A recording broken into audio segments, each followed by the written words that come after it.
سقف الكعبة. طبعا سقف الكعبة بسيط، وبتكون من سقفين، في سقف داخلي وسقف خارجي. السقف الداخلي اللي احنا ممكن نشوفه من الكعبة من جوه، وده مصنوع من خشب الساج، وده واقف على 3 أعمدة. قطر العمود 44 سنتي ومحيطه 150 سنتي، لكن ارتفاع العمود 9 متر وبنسميه السواري.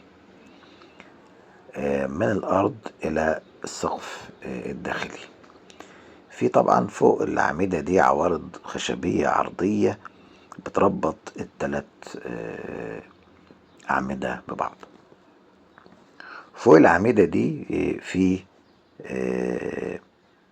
كمان أعمدة خشبية ضخمة برضو، عشان بين السقف الداخلي اللي اتكلمنا عليه والسقف الخارجي اللي هو فوقه، وده بيبقى طوله 2 متر، والسقف الخارجي بقى اللي فوقه اللي هو العلوي ده موجود ومعرض للهواء، ومحطوط على من خشب الساج برضو، ومحطوط عليه طبقات عازلة وخرسانة ليقاوم الماء والعوامل الجوية.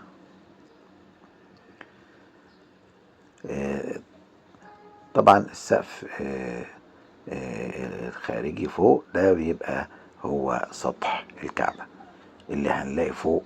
لو طلعت فوق سطح الكعبة مش هتلاقي الا الباب بتاع سطح الكعبة والميزاب او مزراب الكعبة، وفي سور حوالين السطح ده طوله متر، درابزين يعني طوله متر. وإلى حلقة أخرى.